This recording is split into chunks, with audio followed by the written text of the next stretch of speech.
All right, everyone, you are back with Urban Interests. Listen, I'm so excited because there is something that's happening that we have been pushing for a long time. A federal holiday of Juneteenth. We've been celebrating and everyone is up in arms, and so are we. So we have a special guest with us, Mr. Michael Imhotep. He is the founder of the African History Network, and he is also a talk show host, a researcher, a lecturer, and a writer. He has hosted national radio shows such as the Warren Ballantine Show, and yes, come on now, the Roland Martin Show, talking about big time. He is an avid writer, and his articles can be read at the AfricanHistoryNetwork.com, and his articles can be published by, YourBlackWorld.net, CultureCritic.com, FinancialJuneteenth.com, and BlackThen.com. So come on here, Mr. Michael, because I'm excited about this. Let's talk about it. All right, how you doing today, Angela? I am doing absolutely wonderful. You know, President Biden signed that legislation making right federal holiday, and so House Majority Whip Jim Claiborne says that was important. So explain to us the Juneteenth flag. You said the Juneteenth flag? Yes, there's a flag, isn't there? Right.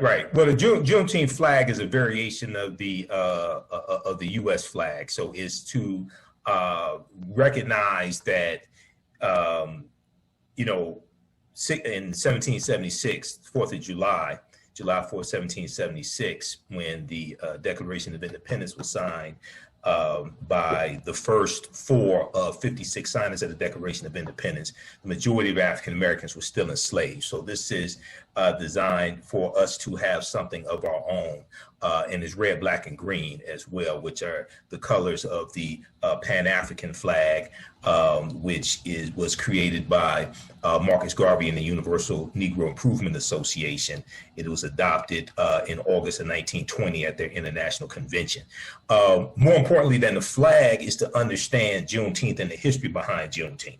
And we have to correct the history, but also protect the history of Juneteenth, because it's going to be commodified, and we have to get out in front of that and shut this down. Walmart and these other stores should not be selling Juneteenth merchandise, because African Americans have been celebrating Juneteenth since 1866 in various ways, and African Americans have been selling that merchandise. Okay, so Juneteenth, 1865, June 19th, 1865, commemorates when Major General Gordon Granger delivers what's known as General Order Number 3 to enslaved Africans in Galveston, Texas. All right. He arrived the day before. He arrives with about 2,000 troops. Majority of them are African-American troops. And they are enforcing the Emancipation Proclamation from January 1st, 1863. The war is, for all practical purposes, over now. It ends basically April 1865, when General Robert E. Lee surrenders to General Ulysses S. Grant. But Texas is more removed from the war. Major battles don't take place in Texas. You have slave owners who flee other Confederate states and go into Texas and take their slaves with them. So Texas is more removed, and they had not gotten the news that the war was over and the slaves were free. Now, the Emancipation Proclamation did not free the enslaved Africans, January 1st, 1863. This is why we have to correct the history, because there's a lot of misinformation floating around in media, especially white-owned media, dealing with this. If you go to LOC.gov, which is the Library of Congress website, or archives.gov, which is the National Archives, and you actually read the Emancipation Proclamation. It was a military strategy from Lincoln, President Lincoln, and it states that the slaves in territories or states in rebellion are free as of January 1st, 1863. But slaves that are still in the border states, Maryland, Kentucky, Missouri, Delaware, they're still slaves. Slaves who were in territories that had seceded from the Union but came back under Union control, they're still slaves. The Emancipation Proclamation did not free the enslaved Africans. Okay, it's going to be the 13th Amendment, ratified December 6, 1865, with Georgia ratifying it. That's what's going to legally free the slaves. All right, so we can commemorate June 19th, when the majority of those Africans in Galveston got the message, and they're going through different parts of Texas delivering this message, okay? There's 250,000 enslaved Africans in Texas at the time. They're going through different parts of Texas. They're going to continue to deliver the message the next day to different parts of Texas. So June 19th was a date that was settled on to commemorate this, okay? But we have to get the history straight with this. All right. Now, I'm glad that you are a historian, because I've heard some different variations of it as well. And so, what were the different variations that you heard? Well, that basically not that there were slaves who were still enslaved, that everyone became free. And so when everyone became free when? In 1865. So as the Union troops are going through different areas of the Confederacy, taking back control of those lands, they're enforcing the Emancipation Proclamation. But this is a proclamation. They have to change the 13th. They have to change the Constitution. They have to amend the Constitution for slaves to legally be freed, because the Constitution sanctions slavery. Article 4, Section 2 of the U.S. Constitution laid the foundation for the Fugitive Slave Acts of 1793 and 1850. Okay, so they have to amend the Constitution with the 13th Amendment, and then the 14th Amendment gives citizenship rights to African Americans. Then the 15th Amendment of 1870 guarantees the right to vote to African American men. Doesn't apply to women at this time, but African American men. So you're going through a process. You're going through a process of these territories being brought back into the Union, brought back under Union control. And these various states have to then vote, or their state legislatures have to then vote to ratify the 13th Amendment as well. That's part of the ratification process, or the process to amend the U.S. Constitution. Okay, to amend the U.S. Constitution, a bill has to pass both the House of Representatives and the U.S. Senate by a 2/3 majority vote. Then it has to be ratified by 3/4 of the state legislatures by a 2/3 majority vote. All right, so this part is part of that ratification process as well for the 13th Amendment. So we can commemorate June 19th, 1865, but we have to understand the real history. And then Juneteenth connects us to voting rights. It connects us to the voter suppression tactics that take place after the 15th Amendment is ratified. It connects us to, in Texas, the Texas State Constitution of 1866, which has a purity of the ballot box clause in it, which leads to what are known as all-white primaries, like the all-white primaries of 1918. It connects us to the Mississippi State Constitution of 1890, where they voted to institute poll taxes and literacy tests. So it connects us to voting rights. It connects us to reparations, repairing the damage of slavery and the legacy of slavery, because when the emancipation takes place, when Africans are free, we're free largely without reparations, without giving land, giving tools, giving money, anything like that. And 40 acres and a mule, Special Field Order number 15, that land is largely going to be taken back by President Andrew Johnson, who succeeds Lincoln after Lincoln's assassinated in April of 1865, and he's going to give all that land back to the Confederacy for the most part. Okay, so all of this is, so people want to talk about reparations. Juneteenth is directly related to reparations. You're talking about the legacy of slavery. You're talking about what happened during Reconstruction, 1865 to 1877. So these two are they interconnect. So, Mr. Michael, you have given us a thorough history lesson about, I don't know, maybe 5 to 7 minutes, maybe 10, but it's information that we definitely should know. Absolutely. The bill that passed unanimously in the Senate, however, there were 14 Republican lawmakers. Mm-hmm. That doesn't surprise me. That doesn't surprise me. You're dealing with the white nationalist party. You're dealing with the party that many of them support the insurrectionists. You had 147 Republican traitors who voted not to certify the 2020 presidential election, okay, on January 6th. You had 147 who voted.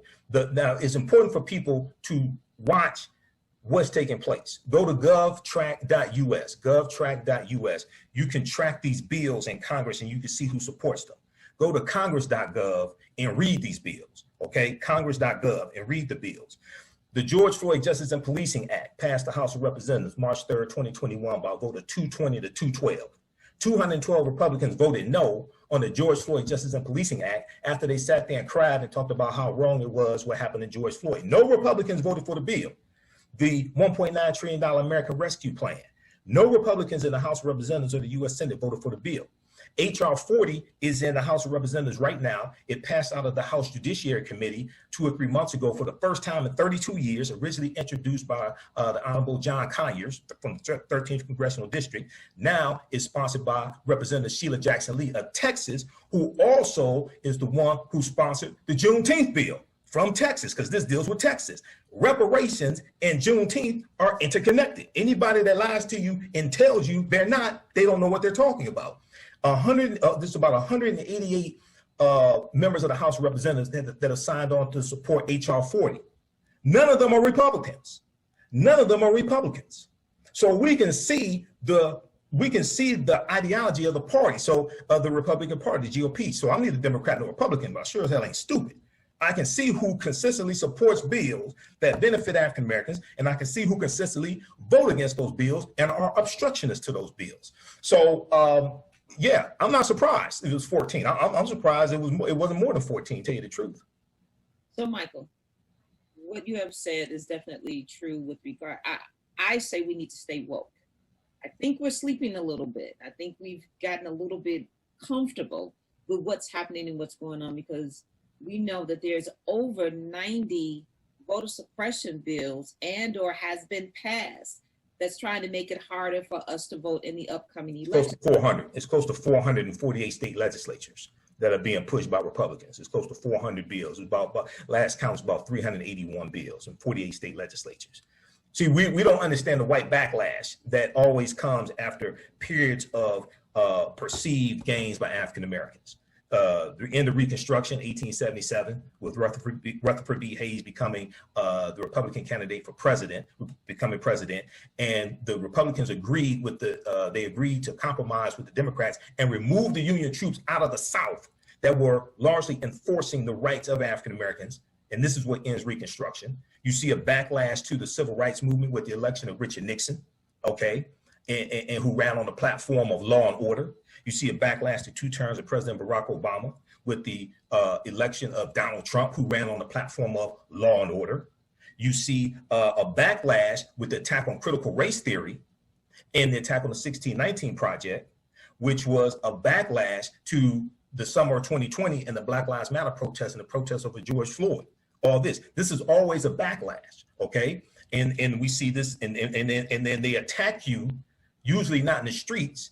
They attack you in the courts and they attack you in the legislatures because they're dealing with law. Many of us don't understand law. We don't understand how to perceive these attacks coming, because I knew it was coming, and we don't understand how to defend against these attacks. We have to understand political self-defense. All right, I will agree with you on that. We can go into this a little bit further. However, we're kind of wrapping up with you, so I want to bring it back to the celebration of this particular moment. So yes. How should we celebrate, African American families celebrate this monumental time?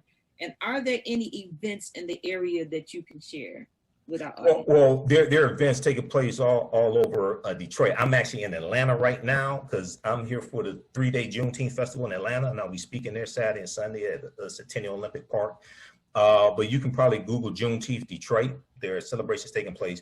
This is a time for us to study the history, not just commemorate those enslaved Africans getting the message. And it's also very important to understand some slave owners in Texas kept the message away from slaves and kept them enslaved for an additional year. One of them was a white woman named Martha Gibbs, because the involvement of white women in slavery is much greater than we thought. Professor Stephanie E. Jones Rogers, in her book in 2019, I think it was, or 2018, called They Were Her Property, details this, how from 1850 and 1860, about 40% of slave owners were white women, okay? So we need to come together as family, commemorate what happened in 1865, study the history, correct the history, use that as a foundation to give us our values, our interests, and our principles. Use that to empower ourselves economically and politically. So this is a very, very important time, and continue to push for reparations. We have to leverage this to push to repair the damage, to push to get these other bills passed through Congress as well. All right. We're going to drop the mic right there because I think. All right. And visit my website, AfricanHistoryNetwork.com also. Okay. Say it again because I don't want to overtalk you. Oh, AfricanHistoryNetwork.com. All right.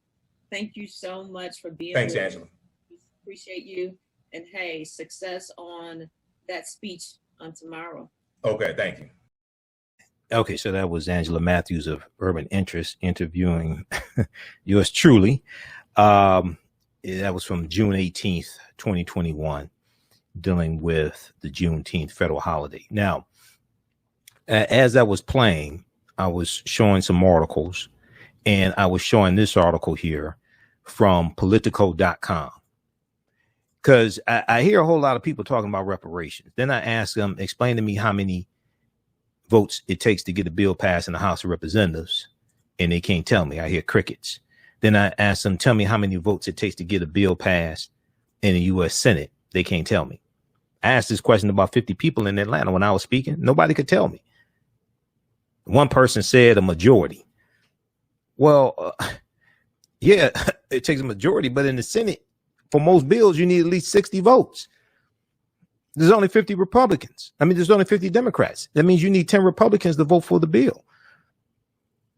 You do realize in the U.S. Senate, for everybody, so this is why when people say reparations now, my response is reparations how? Explain to me, how do you get it? You do realize you need 10 Republicans in the U.S. Senate to vote for any reparations bill, including H.R. 40, which is to study reparations and the impact slavery and Jim Crow segregation and what happened after slavery has had on African Americans, and to make recommendations. You need 10 Republicans to vote for that. Where are you going to get them from? I mean, the black Republican, Senator Tim Scott, has already said he's not voting for reparations. If the black Republican is not going to vote for it, how many white Republicans you think going to vote for it in the Senate? Keep in mind, no Republicans in the Senate voted for the American Rescue Plan, and that was going to help white people that put them in office. So this article here, now Biden is saying the same thing that I've been saying for months. The votes don't exist in the Senate. When I had Cam Howard right here on this show, National Male Co-Chair of NCOBRA, National Coalition of Blacks for Reparations in America. And we talked about, I had him on before the hearing took place in the House Judiciary Committee, where H.R. 40 passed out of the House Judiciary Committee for the first time in 32 years. That was about April of this year, something like that. And we talked about it. And he said that after it passes out of the House Judiciary Committee, then it has to go for a full vote on the floor. He said I think he said maybe they had about 180 sponsors or something like that. The article from Politico.com says there's 188 co-sponsors in the House of Representatives, 188 co-sponsors, 188 members of the House have signed on to support H.R. 40. Okay, I'll show you that in just a minute, because as the interview was playing, I was going through showing you all, and it's actually 190 have signed on now. They're all Democrats, no Republicans in the House of Representatives, including the 2 black Republicans. Burgess Owens, former football player out of Utah. Now, he may not have chronic traumatic encephalopathy, CTE, but he sure acts like he does. Burgess Owens testified at 2 hearings in the House of Representatives regarding reparations. He testified against reparations. He said black people don't need reparations. This is Burgess Owens. You think he's going to vote for it? Then Representative Donalds out of Florida, Brian Donalds, I think it is. He was interviewed by Roland Martin of Roland Martin Unfiltered. All the bills that African Americans are advocating for, he doesn't support. He either voted against them or will vote against them. And he voted for Juneteenth, but he said he ain't voting for H.R. 40. He's not voting for the George Floyd Justice and Policing Act. He voted not to certify the 2020 presidential elections. Okay. He voted against the American Rescue Plan, $1.9 trillion American Rescue Plan that's going to help white people in Florida that voted for his ignorant ass. All the bills African Americans are for, he's against. I went to his Twitter page. I said, I'm listening to this dude. And he's married to a white woman. I called it. I could listen to what he was saying. I called it. I went to his Twitter page. Whoop, right there. Whoop, there it is. So Biden is telling, so read this article here. This is the same thing I've been saying on this show for months. It's a math game. We don't understand math. Biden privately tells lawmakers not to expect much on reparations legislation. Why? He's talking about the Senate. He's saying the votes don't exist in the Senate. What the hell? That's what I've been telling you. This is exactly what I've been saying. Show me 10 Republicans in the Senate that going to vote for reparations. They don't exist. So what does this mean? This means you have to vote more people into Congress, into the House of Representatives and the U.S. Senate who support reparations, and vote people out who don't support reparations. It's a math game. We created math, but don't understand math. Then it goes through and it talks about, read this full article here. Because I told you, I'm going to tell you the truth about reparations. I ain't going to lie to you. There's a lot of people trying to hustle a lot of people on reparations. Make them think they're about to get a check at the end of the month. No, you're not. I told you this. We have to understand the process. We don't understand the process. There's 188 co-sponsors. Now it's 190 because I just checked at where? Congress.gov. That's where you go to check this stuff. That's where you go to read the bills and you can see who sponsored the bills. Now it's 190 sponsors. They're all Democrats. No Republicans in the House support this. I can tell you right now, no Republicans in the Senate gonna vote for this. Now, when I had Cam Howard here on the show, Cam was honest. Cam said, look, we're closer than ever in the House, but we still got to get it passed. We still don't have it takes 218 votes in the House to get it passed. He said we have to get to 218. He said in the Senate is an uphill battle. He was honest. He said in the Senate it's an uphill battle. Yes, it is. It ain't happening in the 117th Congress. The earliest you're going to get any reparations bill passed in the Senate is going to be 2023. That's after the 2022 midterm election, because you're not going to get 10 votes from Republicans for a reparations bill, period. Now, you can hallucinate a reality that don't exist if you want to. I'm not going to lie to you. I'll tell you the truth. All right, so read this full article here, okay? And stop dealing with simple Simon ass nonsense on social media for people who have no clue what they're talking about, who are not going to be honest and deal with the facts with you. So I showed you all that, and we dealt with Congress.gov, all that stuff, right? Now, Juneteenth flag. There was one with the red, black, and green and all that. But there's an official Juneteenth flag. CNN has an article dealing with this. Now, this one here, I don't see a whole lot. And when I was in Atlanta, I ain't see this Juneteenth flag. This is probably popular in Texas, where Juneteenth started. The Juneteenth flag is full of symbols. Here's what they mean. Read this full article, because I don't have time to get deep through this. But just to highlight, the flag is the brainchild of activist Ben Hythe, founder of the National Juneteenth Celebration Foundation, NJCF, National Juneteenth Celebration Foundation. Hythe created the flag in 1997 with the help of collaborators, and Boston-based illustrator Lisa Jean Graff brought their vision to life. Okay, the flag was revised in the year 2000 into the version we know today, according to the National Juneteenth Observation Foundation. 7 years later, the date, quote, June 19th, 1865, was added to the flag, commemorating the day Union Major General Gordon Granger rode into Galveston, Texas, and told enslaved Africans of their emancipation. So very quick. So the star, so if you look at the flag, you see a star, you see a starburst, and you see the flag is red, white, and blue. So when we look at the star, what does the star symbolize? The white star in the center of the flag has a dual meaning. Hate said. For one, it represents Texas, the Lone Star State. It was in Galveston in 1865, where Union soldiers informed the country's remaining enslaved Africans that under emancipation issued 2 years earlier, they were free. Okay. Now, they're going to continue to deliver that message even the next day. There's about 250,000 enslaved Africans in Texas alone. Like I said, some are not going to be free to the next season, the next year, to 1866. But the star also goes beyond Texas, representing the freedom of African Americans in all 50 states. The star burst surrounding the star. The bursting outline around the star is inspired by a nova, a term that astronomers use to mean a new star. On the Juneteenth flag, this represents a new beginning for the African Americans of Galveston, Texas, and throughout the land. And then you see an arc. The arc, the curve extends across the width of the flag, represents a new horizon, the opportunities and promise that lay ahead for African Americans. The colors, red, white, and blue. The red, white, and blue represents the American flag, a reminder that slaves and their descendants were and are Americans. Now, if you read The First Americans Were Africans, Documented Evidence by Dr. David Imhotep, we know that the original Americans were African people. We know the original Americans were African people, number one. Number two, if you look at the 1828 Noah Webster Dictionary and you look at the word American, we know that the term American originally applied to the Aboriginal and copper-colored races of the Americas, and this is who the Europeans refer to. This is what the Europeans refer to them as Americans.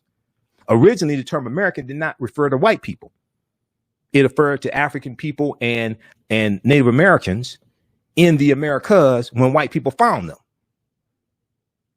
So African people are the original Americans. We have to understand the history. And like I said, we were in this land tens of thousands of years before Native Americans came into existence. These are things that I deal with in my online course. This is why I have Dr. David Imhotep, who wrote the book, The First Americans Were Africans, Documented Evidence. This is why I have him come speak to the class. We have to get the history straight. Our history didn't start here in 1619. That's an insult to African people to lie to us and teach us that our history started in this country 1619. Yes, 1619 in Virginia did happen. Yes, the White Lion pirate ship happened. And those Africans from Angola were captured by the Portuguese, about 350 of them. And then they're going to be hijacked around Veracruz, Mexico by English pirates. And they're going to be put on two English pirate ships, the White Lion and the Treasurer. And they come into Virginia. Yeah, that happened. But what about tens of thousands of years of history before that happened? This is what we have to understand. So we have to do with a chronology of history. So we got this here. The red, white, and blue represents the American flag, a reminder that slaves and their descendants were and are Americans. Well, we're the original Americans. Let's keep it 100. We are the original Americans. June 19th, 1865 represents the day enslaved people. Okay. People in Galveston became Americans under law. That's not true. You need the 13th Amendment to amend the Constitution. That's false right there. This is why the history has to be corrected. I'm looking at this incorrect history in white control media. Okay. You had the Emancipation Proclamation, but under the U.S. Constitution still sanctions slavery. It's not till December 6, 1865 that the Constitution is ratified, and it's adopted December 18th, 1865. All right, read this here. The Juneteenth flag is full of symbols. Here's what they mean. Okay, CNN.com. There's other information you can read about that. But that's something that I can put my hands on quickly. Now, read this here from Congress.gov. Then what HR 40. You can read what HR 40 is. Okay, it's more than just a study. It's also dealing with recommendations and understanding the impact of slavery and a legacy of slavery. Okay, read the co-sponsors. Check and see if your member of Congress has signed on to co-sponsor it. If not, call them and ask why. Why not? Now there's a piece from time.com. Time.com, and also my lecture dealing with the history of Juneteenth is available at our website, AfricanHistoryNetwork.com, AfricanHistoryNetwork.com. We have it in digital download format and DVD format. It's right on the homepage of our website. It's 2 hours and 29 minutes. I was trying to keep it to 2 hours and 30 minutes. End up 2 hours, 29 minutes. So doing pretty good. Juneteenth history, Emancipation Day, but not Independence Day. We never got our 40 acres and a mule. Dr. King's Poor People's Campaign. We're coming to get our check.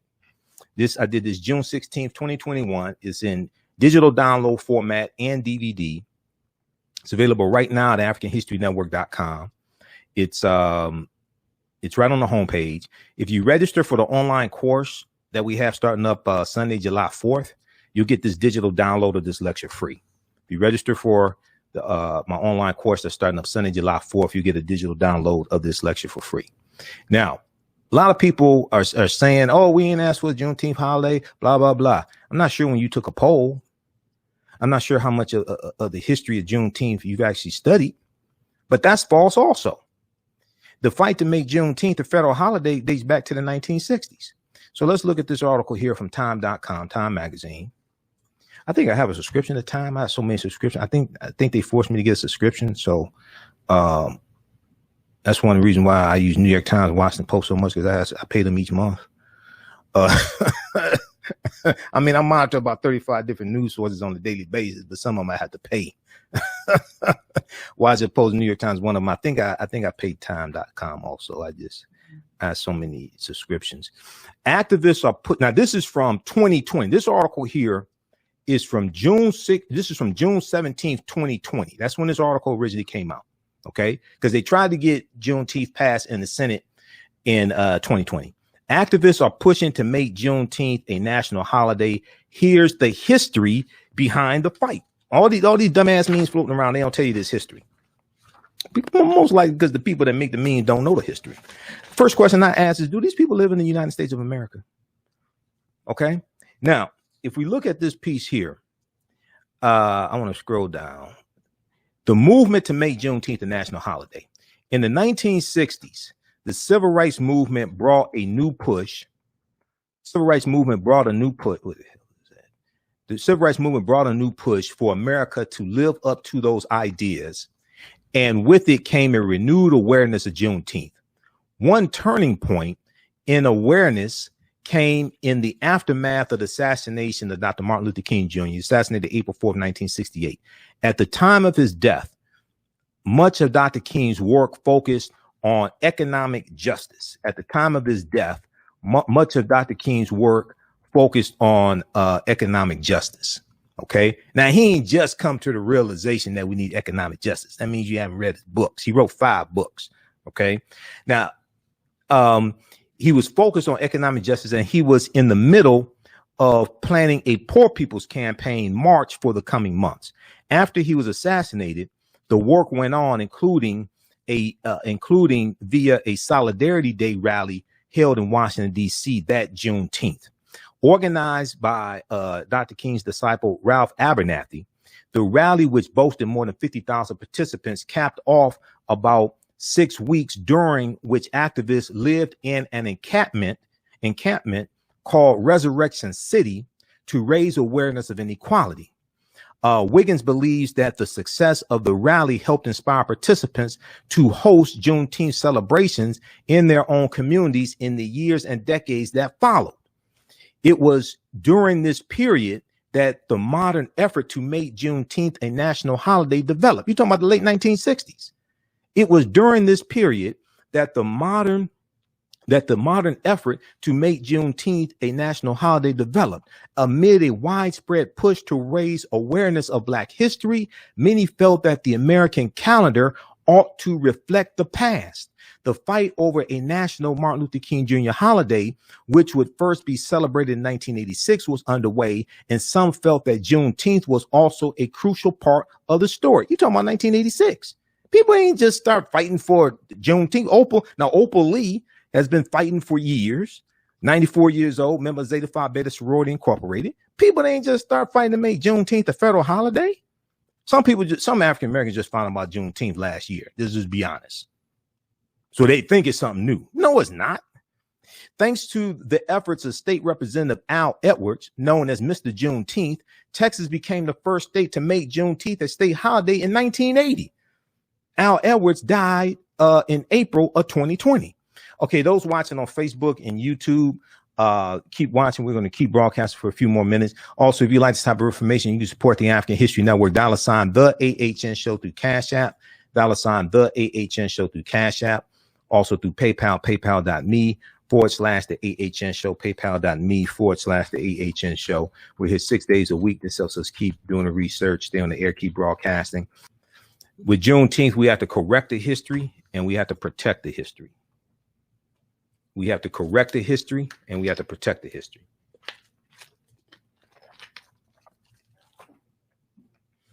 All right, now. I want to go to time.com. Let me go back to this here. So in 1994, a group of ministers in New Orleans founded the National Juneteenth Observance Foundation. The National Juneteenth Observance Foundation, in the wake of a period of uproar over police brutality that echoes today. Around that time, it was being reported that the majority of police brutality complaints in the U.S. were directed at New Orleans, per a draft of a 1992 Department of Justice study. Okay, 1992. As Reverend John Mosley, one of the co-founders, tells Time magazine, quote, "We were inspired by the horrific incidents such as the videotaped beating of Rodney King and the mistreatment of Black people by police in New Orleans and others around the country," end quote. We were inspired by the horrific incidents such as the beating of Rodney King, the videotaped beating of Rodney King, and the mistreatment of Black people by police in New Orleans and others around the country. Now, does this sound like shucking and jiving? Does this sound? I mean, it helps if you do a Google research. It helps if you do like a 5-minute Google search. Today, every state except North Dakota. Now, this article is from June 2020. Today, every state except North Dakota, South Dakota, and Hawaii has some sort of Juneteenth observance, according to the National Juneteenth Observance Foundation. Over the last 25 years, the group has developed a network of organizers in each state and advocates that Congress may, over the last 25 years, the group has developed a network of organizers in each state and advocates that Congress made Juneteenth a national observance, like Flag Day, or an official federal holiday like Thanksgiving. This is over the last 25 years. People didn't just start pushing for Juneteenth to become a federal holiday in 2020 or this year. Who's making these dumbass memes? Why don't they start citing these sources for their research? But this fight goes back to the late 1960s after Dr. King was assassinated and the Poor People's Campaign. Continues into the 1970s. This isn't new. It's just new to you. This isn't new. To help promote the holiday, the group created a Juneteenth flag with the broad red stripe to represent the blood Black people shed to create the country, and a white star over the blue horizon, guiding them towards freedom in the future. Quote, "We wanted to use June." Now, everybody, somebody need to make a meme out of this. Somebody make a meme out of this right here. Quote, "We wanted to use Juneteenth to call attention to the world that things are not right and Black people are people too. And we want equal treatment for being people too," end quote, Mosley says. Quote, "It was not just to have a party and have a good time. It's a rallying cry for us," end quote. It's not just to party and have a good time. It's a rallying cry for us.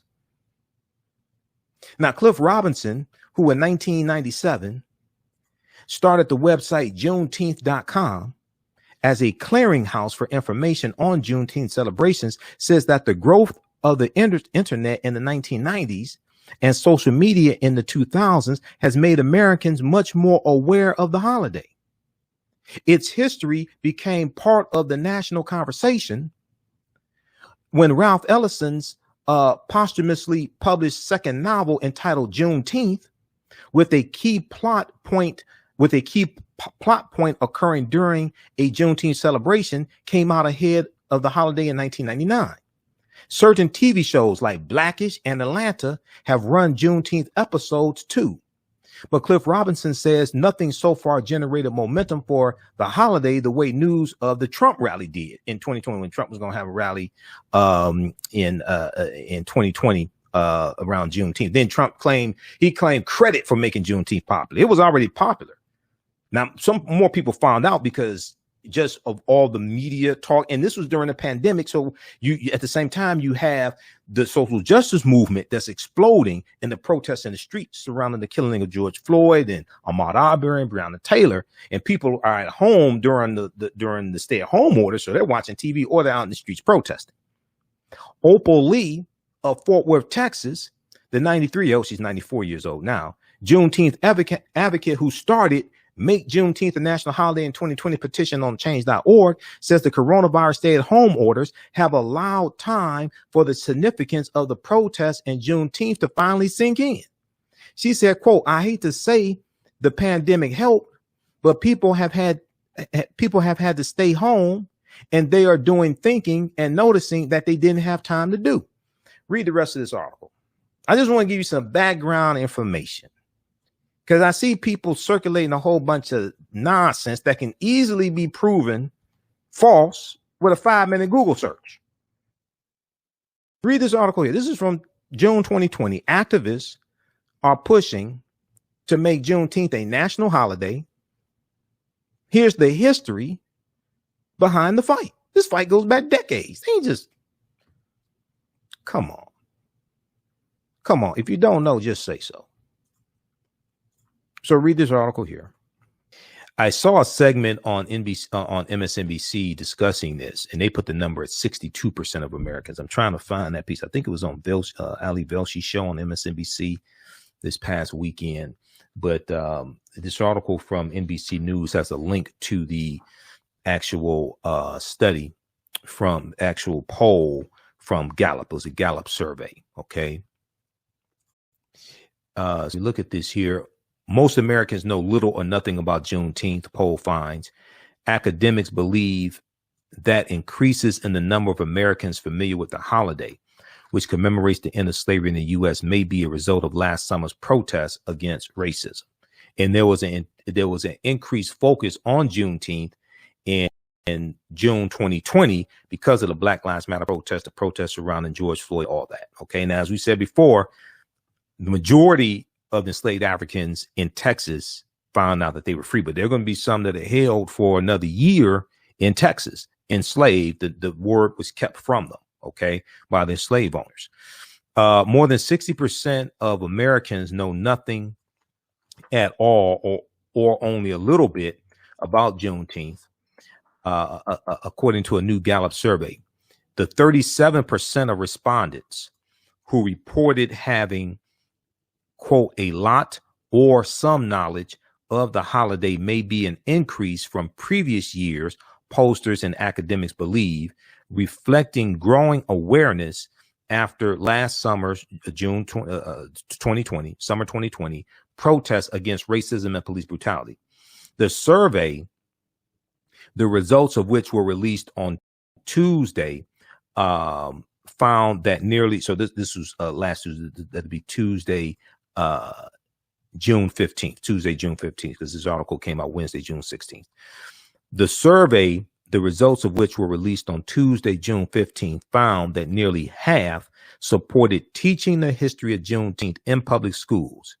There was less support, 35%, for making June 19th a federal holiday. So 35% supported making June 19th a federal holiday. 50%,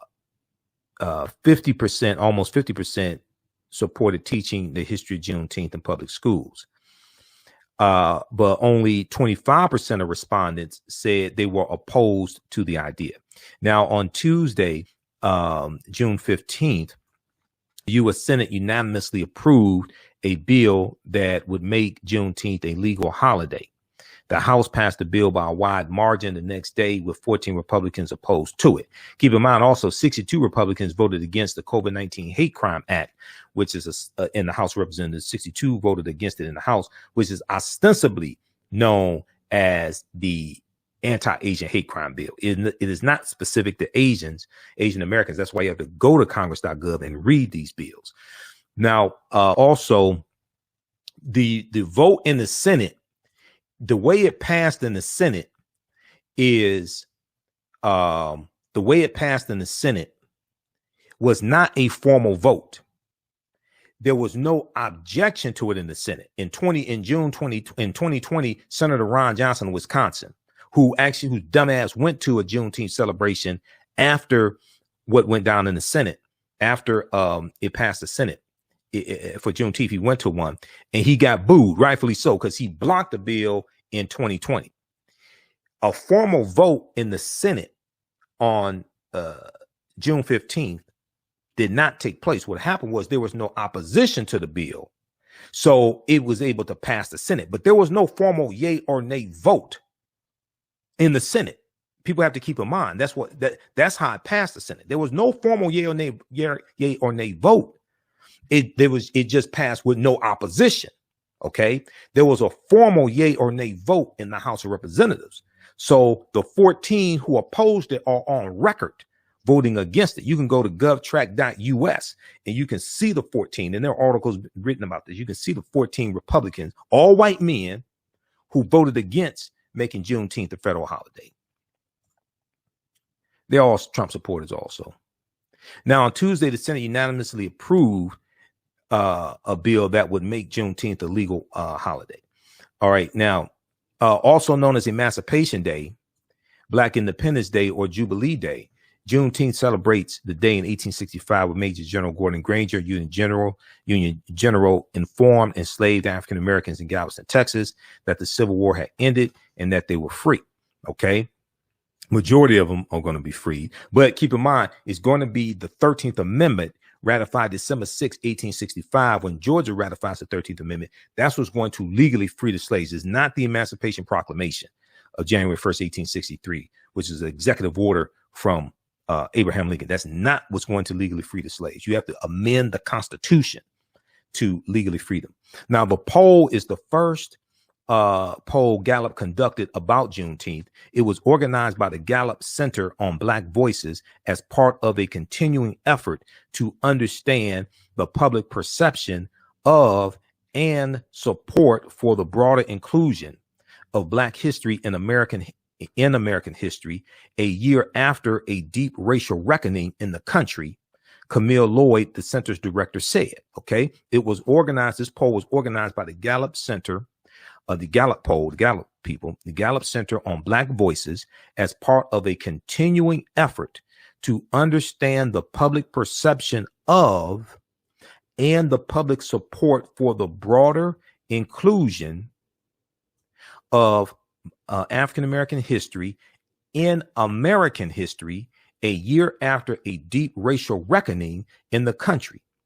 Now, the study, which was conducted May 18th to May 23rd, 2021, May 18th to May 23rd, 2021, on a random sample of 3,572 adults, a random sample of 3,572 adults who self-administered web surveys. This study from May 18th to May 23rd found that results slanted around race and age. And it's understandable. 69% of African American respondents say they had a lot or some knowledge of Juneteenth, compared with 31% of white respondents. Okay, 31% of white respondents said they had a lot of knowledge or some knowledge, whereas 69% of African American respondents said they had a lot of knowledge or some knowledge. Younger adults were also more likely to know about Juneteenth than older adults. Younger adults were also more likely to know about Juneteenth than younger adults. Now, the margin of sampling error for a sample of this size is plus or minus 2 percentage points, according to Gallup, which is pretty low for surveys, actually. Reading between the numbers, the Gallup Center on Black Voices found that awareness is a critical piece in whether a person is supportive of celebrating and teaching Juneteenth, and the focus should be on maintaining and cultivating that awareness, said Ms. Lloyd. That's Camille Lloyd, the center's director. Okay. Awareness is a critical piece in whether a person is supportive or of celebrating and teaching Juneteenth, and the focus should be on maintaining and cultivating that awareness. Now, Juneteenth has been celebrated since the 19th century. It's been celebrated since 1866, to be precise. It's been celebrated since 1866 in Texas. And then it's going to spread throughout the country. As African Americans spread throughout the country during the Great Migration, et cetera, it's going to spread. There are periods of times where it dies down, periods of times where it's more popular. It becomes Emancipation Day becomes a state holiday in Texas in 1980. Now, Juneteenth has been celebrated by African Americans since the 19th century, since 1866, and its broader popularity has waxed and waned throughout American history, according to Brenda Elaine Stevenson, a historian specializing in African American history and the history of the Southern United States. Dr. Brenda Elaine Stevenson said, quote, "We see spikes in Juneteenth popularity. At the same time, we see focus on Black life and the position of Black people in American society." Okay. She said that in addition to the late summer's protests, the pandemic's disproportionate effect on African Americans and the recent combative debates on the study of race in public schools and universities has contributed to a broader interest, not only in learning about the experience of African Americans, but in finding ways to celebrate it as well. Quote, Juneteenth has now had a rebirth in terms of people focusing on it, celebrating it, wanting to know what it is and wanting to know what it signifies and how it relates to this long arc of racial divide and progress, or not progressing in our country, Dr. Stevenson said. All right, read the rest of this here. Oh, it goes on to talk about how during protests in 2020, summer 2020, over 160 Confederate symbols were removed from public spaces or renamed after the death of George Floyd more than any in any other year. Read the rest of this article here from the New York Times.